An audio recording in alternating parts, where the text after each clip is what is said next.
आखिरकार प्रधानमंत्री मोदी को विपक्ष के आगे घुटने टेकने ही पड़े। सदन से लेकर सड़क तक नेता प्रतिपक्ष राहुल गांधी ने जाति जनगणना के लिए सत्ता पक्ष से मांग की, लेकिन तब तो मोदी सरकार ने विपक्ष की बातों को बेबुनियादी करार दिया। लेकिन अब वही मोदी सरकार ने जाति जनगणना पर बड़ा फैसला लिया है, जिसके बाद बवाल खड़ा हो गया है। नमस्कार, मैं हूं आपके साथ प्रगति ठाकुर और आप देखना शुरू कर चुके हैं 4 PM। प्रधानमंत्री मोदी और उनका ये भाजपाई तंत्र तो नीतीश कुमार से भी आगे निकला। जितनी जल्दी नीतीश कुमार सत्ता परिवर्तन नहीं करते, उतनी जल्दी तो प्रधानमंत्री मोदी ने अपने फैसले को ही पलट दिया और एक बार फिर विपक्ष के आगे घुटने टेक दिए हैं। तो फिलहाल कैसे मोदी सरकार ने विपक्ष के आगे घुटने टेके हैं, आपको बताएंगे, और क्यों सरकार के इस फैसले को विपक्ष की एक बड़ी जीत समझा जा रहा है, उस पर भी आएंगे। लेकिन उससे पहले आप ये खबर देखिए खबर हमारे पास मौजूद है। भास्कर की खबर में साफ हेडलाइन में लिखा हुआ है कि देश में आजादी के बाद पहली बार जातिगत जनगणना होगी, बिहार चुनाव से पहले केंद्र का फैसला। राहुल बोले, फैसले का समर्थन, डेडलाइन तय हो। तो मतलब आप देख सकते हैं, जो सरकार लगातार विपक्ष की इस मांग को ठुकरा रही थी, और इतना ही नहीं बल्कि बार बार ये कह रही थी कि विपक्ष अपनी राजनीतिक रोटियां सेकने के लिए इस तरह की बयानबाजियां कर रहा है, जाति जनगणना कराने की मांग कर रहा है। लेकिन अब आप देख सकते हैं कि बड़ी खबर निकलकर सामने आई है, जिसमें बाकायदा ये लिखा हुआ है कि बिहार चुनाव से ठीक पहले बीजेपी ने जातिगत जनगणना कराने का फैसला ले लिया है। तो ये राजनीतिक षड्यंत्र नहीं तो और क्या है। खैर, बिहार चुनाव से पहले ही सही, लेकिन बीजेपी ने विपक्ष के आगे घुटने तो टेके हैं। देखिए आगे खबर में लिखा भी है, देश में आजादी के बाद पहली बार जातिगत जनगणना कराई जाएगी। केंद्रीय कैबिनेट ने बुधवार को जाति जनगणना को मंजूरी दी है। केंद्रीय मंत्री अश्विनी वैष्णव ने बताया कि इसे मूल जनगणना के साथ ही कराया जाएगा। देश में इसी साल के आखिर में बिहार विधानसभा के चुनाव होने हैं। कांग्रेस समेत तमाम विपक्षी दल जाति जनगणना कराने की मांग करते रहे हैं। ऐसे में कयास लगाए जा रहे हैं कि जाति जनगणना की शुरुआत सितंबर में की जा सकती है। हालांकि जनगणना की प्रोसेस पूरी होने में 1 साल लगेगा। ऐसे में जनगणना के अंतिम आंकड़े 2026 के अंत या 2027 की शुरुआत में मिल सकेंगे। इसे हर 10 साल में किया जाता है। तो देखा आपने, खबर में साफ लिखा हुआ है कि हर 10 सालों में जनगणना होती है, तो कायदे से 2021 में जनगणना करा देनी चाहिए थी। लेकिन उस समय तो सरकार ने कोविड का बहाना देकर रोक लगा दी। पर अब आप देख सकते हैं कि विपक्ष के भयंकर दबाव के बाद खुद केंद्र सरकार ने बैठक कर इस बात का फैसला लिया है कि जातिगत जनगणना कराई जाएगी। लेकिन आपको बता दें कि अपने इस फैसले से खुद मोदी सरकार बुरा ट्रोल हो रही है। सोशल मीडिया पर ऐसे तमाम वीडियो वायरल हो रहे हैं, जिसमें खुद बीजेपी के नेता ही जाति जनगणना को लेकर विपक्ष पर ताने कसते नजर आ रहे थे और इसे ढोंग बता रहे थे। पहले आप ये वीडियो देखिए। ओबीसी की बात, जनगणना की बात बहुत की जाती है। माननीय सभापति जी, जिसकी जात का पता नहीं वो गणना की बात करता है।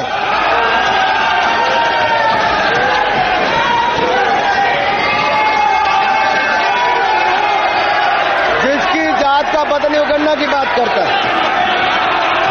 तो सुना आपने, खुद मोदी के मंत्री हैं, उन्हीं का बयान निकलकर सामने आया था, जिसमें मंत्री जी ये साफ कहते आपको नजर आ रहे हैं कि जिनकी जात का पता नहीं वो जनगणना कराने की बात कर रहे हैं। और इतना ही नहीं, इसे लेकर जमकर हंगामा भी हुआ था। बल्कि मंत्री जी का तो एक ट्वीट भी बकायदा वायरल भी हो रहा है, जिसमें देखिए साफ लिखा हुआ है, कांग्रेस के पास वोट मांगने के लिए अपनी कोई उपलब्धि नहीं है, तो कांग्रेस जाति, क्षेत्र, धर्म, संप्रदाय के नाम पर देश को बांटने में लगी है। लेकिन अब तो खुद बीजेपी ने जाति जनगणना कराने का फैसला लिया है, तो मंत्री जी की ये बातें कितनी सही समझी जाए। खैर, मंत्री जी का एक और ट्वीट निकलकर सामने आया है इस फैसले के बाद, वो भी आपको दिखाते हैं। देखिए बाकायदा लिखा भी है, सामाजिक न्याय के लिए संकल्पित मोदी सरकार। आदरणीय प्रधानमंत्री जी के नेतृत्व में आज CCPA की बैठक में सामाजिक न्याय से जुड़ा ऐतिहासिक निर्णय लिया गया है, जो सभी वर्गों के उचित प्रतिनिधित्व और उनके अधिकारों को सुनिश्चित करने की दिशा में एक अभूतपूर्व कदम है। सरकार ने आगामी जनगणना में जाति जनगणना को शामिल कर सर्व समाज के कल्याण के प्रति मजबूत प्रतिबद्धता का संदेश दिया है। कांग्रेस समेत कई विपक्षी दलों ने सत्ता में रहते हुए जातिगत जनगणना को रोका और सर्व समाज के अधिकारों पर वोट बैंक की राजनीति करते रहे। मैं पिछड़े समाज के अधिकारों से जुड़े इस ऐतिहासिक निर्णय के लिए केंद्र सरकार व प्रधानमंत्री जी का धन्यवाद देता हूं। तो देख सकते हैं आप, अनुराग ठाकुर तो बिन पेंदी के लोटा निकले। जो नेता पहले खुद विपक्ष पर जाति जनगणना के नाम पर यह कह रहा था कि जिनकी जाति नहीं होती वो जाति जनगणना की मांग कर रहे हैं, आज वही नेता जब बात अपने पे आई तो गिरगिट से भी पहले रंग बदलते नजर आ रहे हैं। और इतना ही नहीं बल्कि बीजेपी के इस निर्णय को ऐतिहासिक भी बता रहे हैं। लेकिन आपकी जानकारी के लिए बता दें कि भारतीय जनता पार्टी ने भले से 30 अप्रैल 2025 को जातिगत जनगणना कराने का अपना फैसला सुनाया है, लेकिन राहुल गांधी पिछले 3 साल से इसकी मांग कर रहे हैं, या हो सकता है उससे पहले से मांग कर रहे हो। देखिए बाकायदा हमारे पास खबरें भी मौजूद है, उसमें लिखा भी हुआ है कि 16 अप्रैल 2023 को सबसे पहले राहुल गांधी ने कर्नाटक के कुराल में एक रैली के दौरान इसकी मांग की थी। फिर यह सिलसिला वहां से बढ़ता गया और अब तक चलता आ रहा है। कई दफा तो सदन में भी राहुल गांधी ने इसके लिए अपनी आवाज बुलंद की है, बल्कि जिस तरह से अनुराग ठाकुर ने भरे सदन में राहुल गांधी की जाति को लेकर भद्दा मजाक किया था, उस पर भी राहुल गांधी ने पलटकर जवाब देते हुए ये साफ कह दिया था कि मोदी जी को इस जनगणना को पास तो करवाना ही पड़ेगा। पहले आप ये वीडियो देखिए। ये सब गालियां खुशी से खाऊंगा, क्योंकि महाभारत की बात हुई तो महाभारत में अर्जुन को सिर्फ मच्छी की आंख दिख रही थी, उसी प्रकार मुझे सिर्फ मच्छी की आंख दिख रही है। जाति जनगणना हम करा के दिखाएंगे। खत्म। आपको जितनी गाली देनी है आप दीजिए, हम खुशी से लेंगे। धन्यवाद। तो सुना आपने, राहुल गांधी ने ये साफ कहा था कि इंसल्ट भले से कर लीजिए लेकिन ये जनगणना तो होकर रहेगी। और आज खुद सरकार ने ही ये फैसला ले लिया है कि जातिगत जनगणना होगी। अब ऐसे में राहुल गांधी का बकायदा ट्वीट भी निकलकर सामने आया है। देखिए लिखा भी है, कहा था ना मोदी जी को जाति जनगणना करवानी ही पड़ेगी, हम करवा कर रहेंगे, ये हमारा विजन है और हम ये सुनिश्चित करेंगे कि सरकार एक पारदर्शी और प्रभावी जातिगत जनगणना कराए।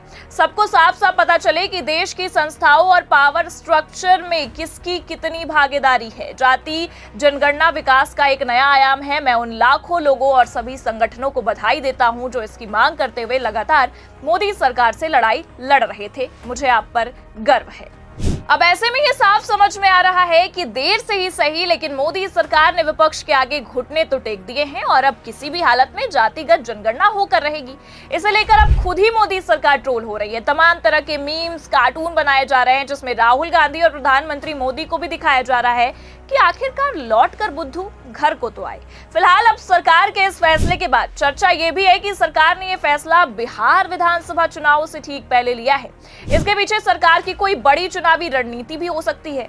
अब ऐसे में ये देखना होगा कि ये जनगणना कब होती है और इसका निष्कर्ष क्या निकलता है। फिलहाल आपको क्या लगता है, क्या मोदी सरकार ने विपक्ष के सामने घुटने टेके हैं या कि फिर ये कोई राजनीतिक चाल है? अपनी राय कमेंट करके जरूर बताएं। ये खबर कैसी लगी लाइक और शेयर जरूर करें और अगर चैनल पर नए हैं तो सब्सक्राइब और ज्वाइन करना भी ना भूलें। देखते रहिए 4 PM। नमस्कार।